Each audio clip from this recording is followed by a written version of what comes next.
Guten Abend, buonasera, and vive la différence, because tonight QI is all about differences, to which end we have 4 different guests. The one and only Dara Briain, the incomparable Joe Brand, the utterly unique Julian Clary, and the very, very dissimilar Alan Davis. And, of course, the buzzers tonight are as different as ever. Dara goes. Very nice. Julian goes. And Joe goes. And Alan goes. Oh, I think they should... Will they sound together?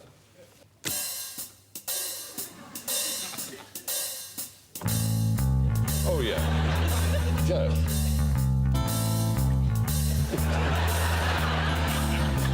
Alan.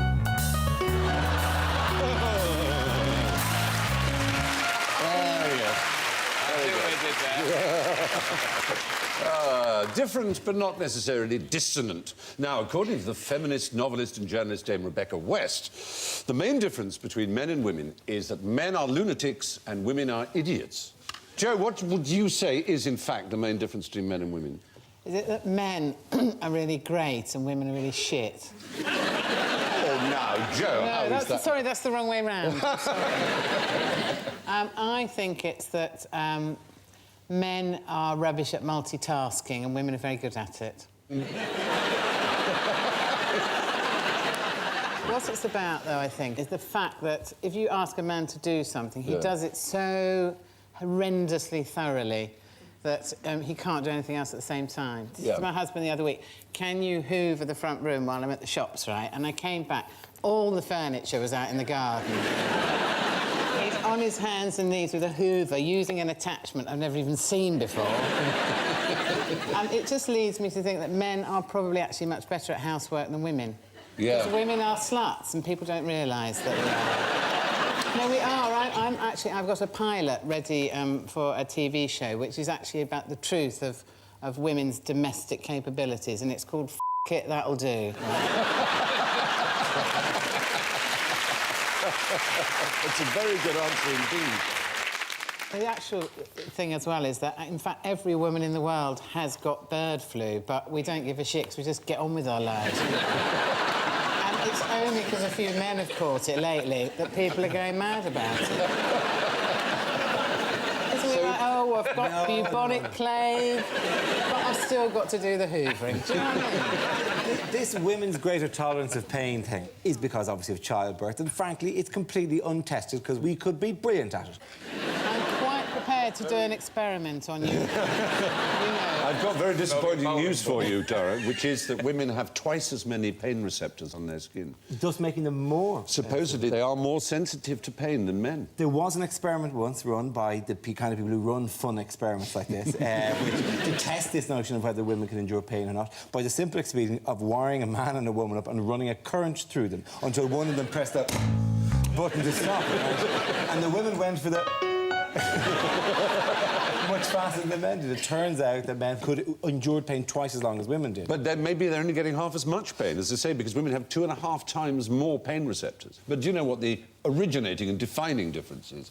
Presumably it's a chromosome. It's the chromosomes. Yeah. And do you know how they're arranged? There's X and Y. There is X and and Y is useless. And we have a Y, and you have two X's, which is why women are twice as varied in personality and physique than men are, which is why men are broadly all borderline autistic and are easily unified behind one thing. Oh, did you watch the match? And the entire woman goes, yes, I did, actually watch that, yeah.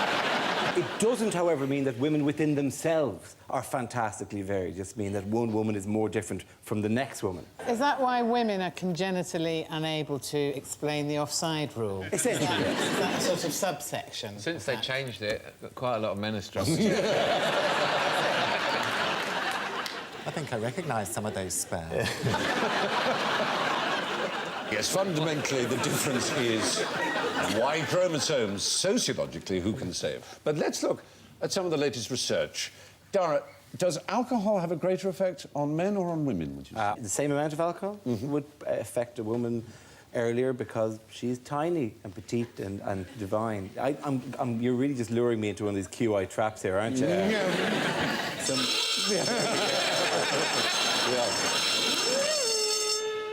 In tests, men lose their inhibitions quicker. And their clothes. And their clothes.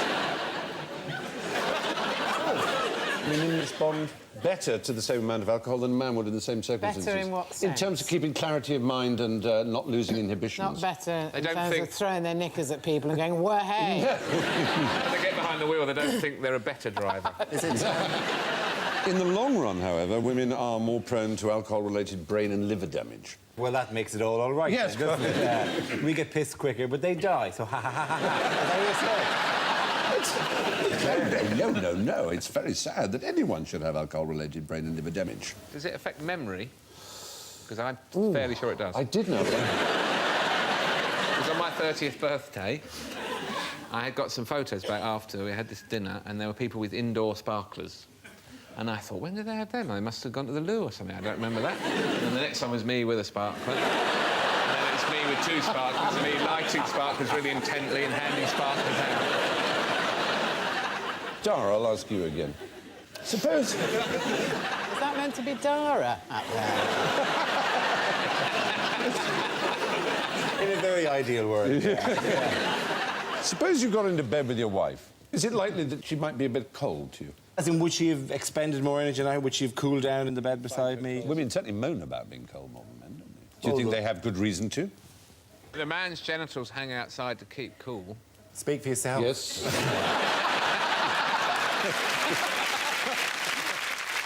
Out the window. There can be ancillary reasons. Yeah, it's surprising. There's a very, very narrow ambit of temperature within which sperm can live. So if it's too hot, they need to dangle down and get a lot of air through them to cool them down. And if it's very cold, they need to go... Once they're out, they're alive for 18 hours. So you should leave the telly on if you're going out or something.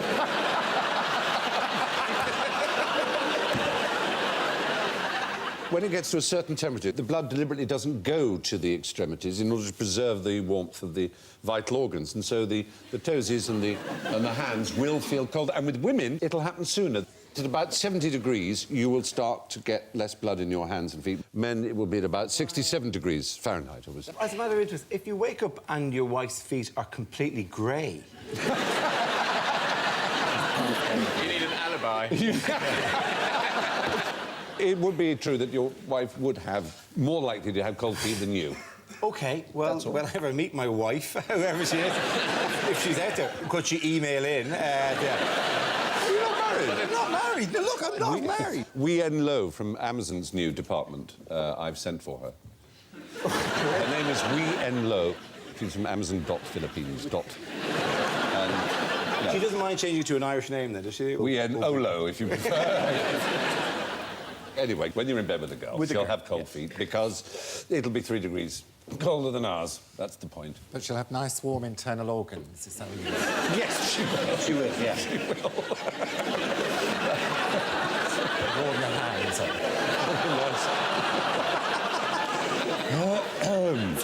I think we better move away from gender differences. Let's have a look at a picture. What would you call this person here, behind you? An Inuit. Oh, dear. We thought you'd fall for that one. And I did. Yeah, you see, we have this idea that it's rather politically correct to call anything that lives sort of round about the Arctic Circle an Inuit rather than an Eskimo. She's a Yupik. Calling her an Inuit would really annoy her because she would think, oh, there goes another Westerner thinking they're saying the right thing without asking me. She looks quite annoyed. She does look a bit annoyed. I bet she's got cold feet. Yeah, She's got even colder feet, yeah. But they have pretty extraordinary lives. What's the average height of an Eskimo? 4'10". Yeah, oh, it's 5'4". The sad thing is the life expectancy, the average age, 39 years. 39. If you were to take every single one that exists and put them 5 in a car, they could all fit in the Los Angeles International Airport car park. Was there a conference? I'd fit in well, I'm 5'4". I'd be regarded as some sort of big fat Irish god. I'd be a foot taller than everyone who'd ever lived there. I'd stride among them going, hello, people. Greetings. I bless you. I bless you. Although my little Asian wife, she wouldn't fit in at all. Why are we here? Why are we here? Have you ever heard Inuit throat singing? No. That's Inuits, not Eskimos. Well, let's hear some.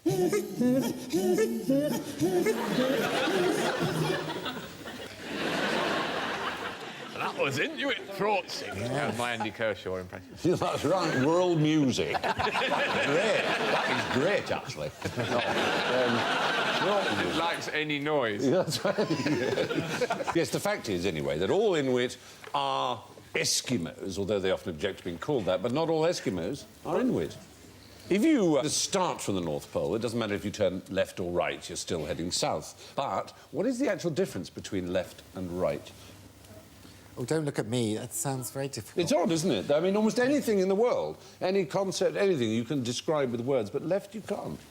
Left and right for me was always, just maybe because I learnt them at the same time, was the hand that played the dun-dun-dun on the piano. Yes. And this is the melody hand. Yeah.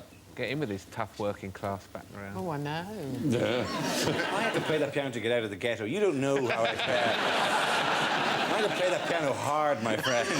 More piano! More piano! All right, all right, all right.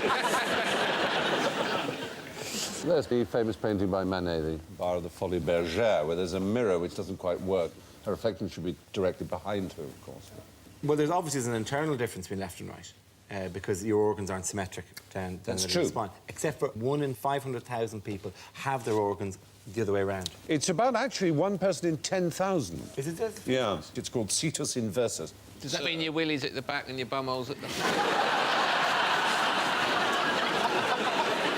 It's tough to ride a bike. It's... No wonder my wife is cold when I get into bed. But there you are. How do deaf people applaud? It's different to us. Do they applaud very enthusiastically at the end of a James Blunt concert? Do you mean, is there a symbolic, as in sign language, means of applause? I guess I do. You avoided our trap of saying louder or harder than us. I know what they do for bullshit. That's right, it is. Absolutely, it's great. Isn't that good?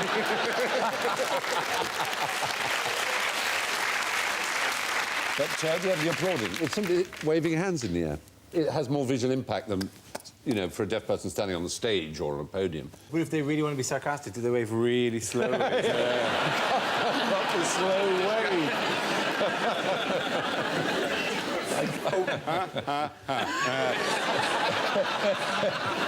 If you want to show drunkenness, you do this, and then... Oh, fabulous. Really drunk is... Well, what a lot of differences. Let's try something slightly different. Similarity. What is the similarity between herring and teenage boys? They're both a delicacy in Norway. Like that. Emissions? Emissions? Spots? Yes, emissions, but not emissions... Is it farting? Yes. Is it? They both communicate by farting, essentially. I mean, obviously, teenage boys grunt as well. That's what we used to call farts when I was a boy. What, herrings? Herrings? No, grunts. Grunts. Yes, herrings are the only fish that secrete bubbles from their anus, and it makes an extraordinary noise called fast, repetitive tick. FRT is a sort of joke on the part of marine biologists, I guess. They're a barrel of laughs, then. How they laugh. They do like to joke. They do, don't they? Absolutely. It's probably not gas from digestion, it's probably from their buoyancy sac. Yes, in that they do differ from teenage boys who, to the best of my recollection, we didn't have a buoyancy sac. One of the first times I've heard of an organ in the animal kingdom where I thought I'd love one of them. Well, it's pretty Just in conversation, just at a party. Oh, really? I'm finding this dull. Just at the end of your party, your wife presumably will be going, come down, we're going, come down. I'll get the pronged fork. I'll get And do they really communicate? Or is it just something they do? Supposedly they do communicate, possibly warning the shoal of danger and in which direction to twist and turn. Yeah. But supposing their sack is empty and they've got something important to say. Has your sack ever been empty when you've had something important to say? My sack's always half full. To be fair, teenage boys do communicate their farts as well. I never did. Nor did I, obviously. I was too busy playing the piano for that evil guy. Dreaming of a day where my mail-order bride would arrive. No, but you'd walk to the top of the class and go, I'm going to fart, and then you'd run away again. You'd run away? Yes, well, you'd leave it there as some sort of gift. Floating an air biscuit. I had wind when I met the Queen. What, did you release it? I had to, and unfortunately I shat myself. You heard it here first, ladies and gentlemen. So? Well, she'd been there herself. Had she? She just gave me that look, moved swiftly on. You're in the line-up after a show, you're at the palace. Yes, raw variety. The curtains come in, all the artistes, Bobby Davro's one side of you, and she's shaking people's hands. You, meanwhile, you've got a bubbling going on, or...? Well, it was just a little smidge, as I thought, and I tried to get rid of it by internal squeezing. As can be done, and... Are the muscles a little lax down there at the moment?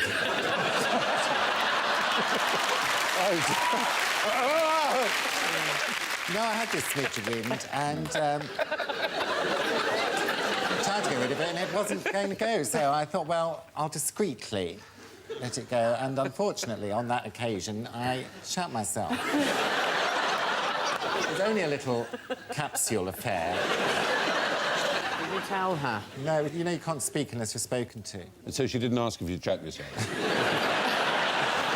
No, she moved on to Frankie Dettori. Strange byways we go down, don't we? Now, tell me then, what is the difference between brown eggs and white eggs? Only the colour, there's no other difference.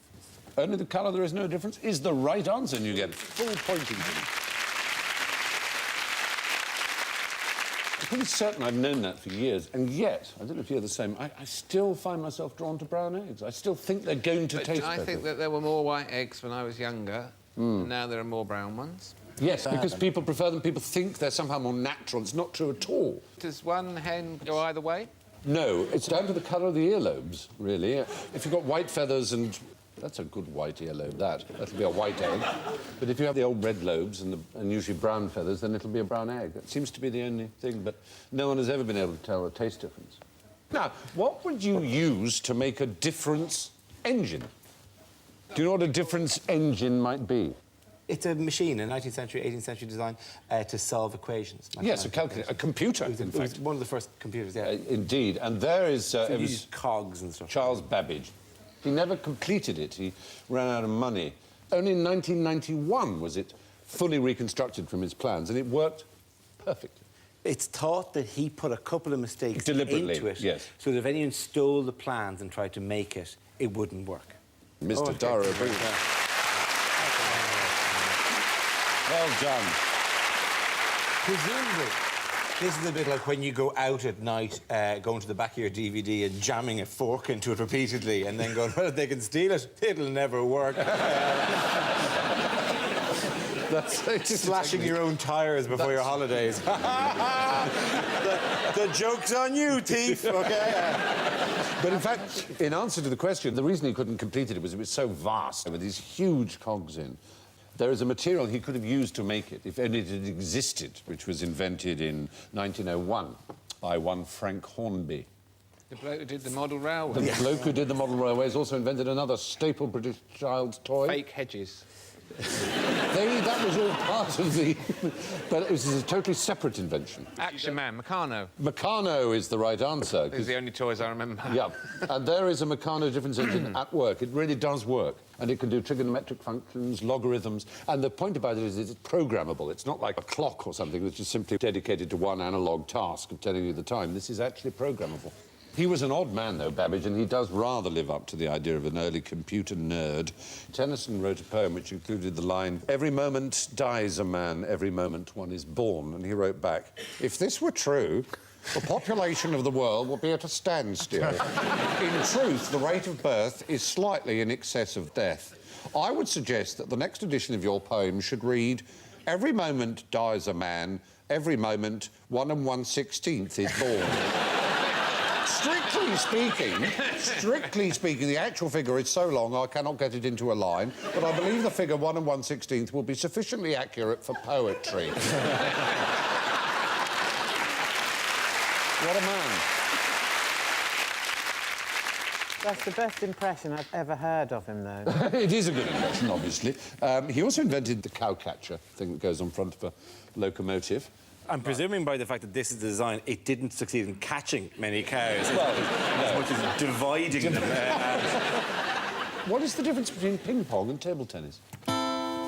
In table tennis, you serve the ball with a bat, and in ping pong, it's launched from the vagina of a Thai woman.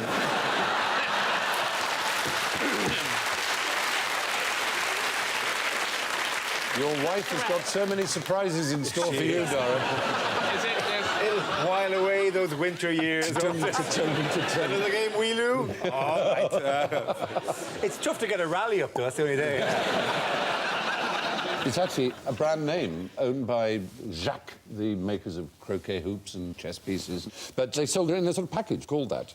But it was based on an earlier game, apparently, called Whiff Waff. Whiff Waff, anyone? Well, it was... Don't play Whiff Waff with the Riff Raff. Daphne? Whiff waff only lasted until somebody was playing badminton beside them and they looked over and said, well, that's so much more whiff waff than this. It was said to be founded by officers in clubs using cigar boxes and champagne corks, but I do know it was banned in Russia. Absolutely right. Have 10 points. That's Thank you very extraordinary. much. Do you know why it was banned in Russia? Because they thought it would affect people's eyesight badly. Absolutely right, in the 1930s. Did you know that at the 1936 World Championships in Prague, 1 point lasted over an hour? Some things have been different this week, but some things stay much the same, of course, such as the open sewer of misapprehension and confusion that we call general ignorance. So, fingers on buzzers, let's hold our noses and dive right in with the first question. What do Eskimos have 30 words for? Yes. Ice? Snow? Whoa! I'm afraid you've fallen into our trap. No. In Eskimo languages, Huskies. no more than about 4 words for snow. Cheese. Spam. No. Polar bears. Not polar bears. It's very surprising. It's very grammatical. You'll probably go, oh, boo. Winton. Farting. No, grammatical. We have only 4 words for this in English. They have 32. Look, you're going to hate me when I say demonstrative pronouns. You see, look at you. If we want to indicate, we want to demonstrate something, we can say this or that, or the plural. We can say these or those. They have 32. Look, they have the thing that's up there, the thing that's in there, the thing that's under there, all as one word. What is the word? Well, they're 32, that's the point. See, what are they all, then? Well, right, OK.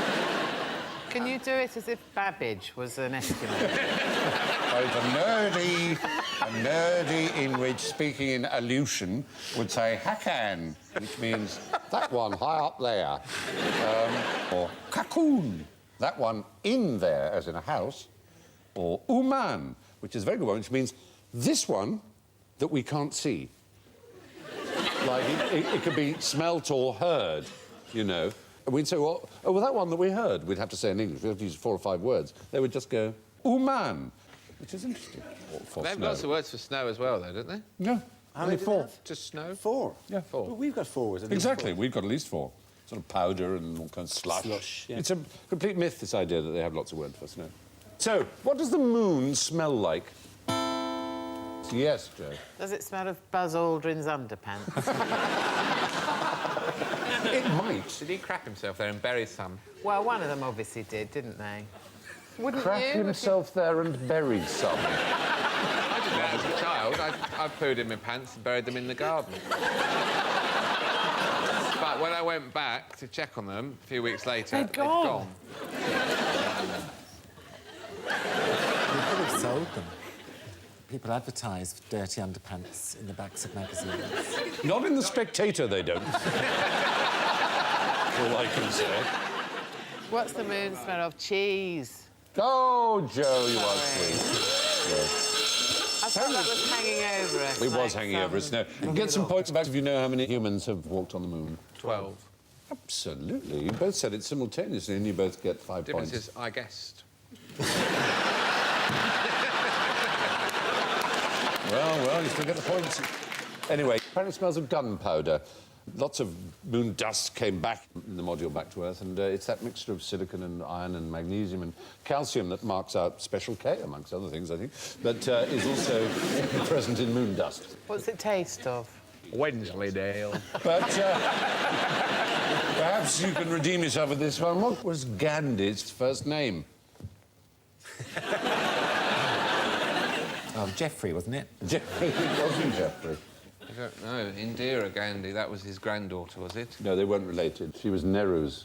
Oh, she's not even related to him. No. Well, at least you've avoided our trap of not saying Mahatma. But that's not a name, though, Yes, is it? it's not a name. Do you know what Mahatma means? It means, can I have my hat, please, mother?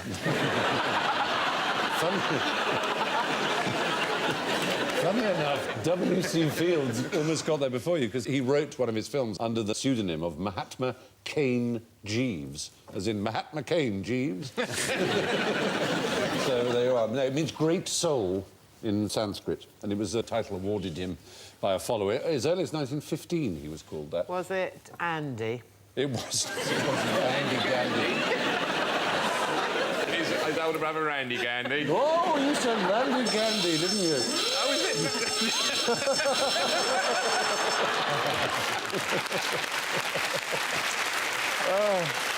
I think we had decided it was minus 150 for anyone who said Randy was his name. Randy Gandhi. No, it was actually Mohandas K. Gandhi, the K standing for Kamahan. Which brings us to the little matter of the scores. Look at this. We have a clear winner in Dara O'Brien with 3 points. In second place, only his first visit to our little studio with -8, Julian Clary. In third place with -16, Joe Brown. But our loser, or I should say, our differently first, with -144, Alan Davis.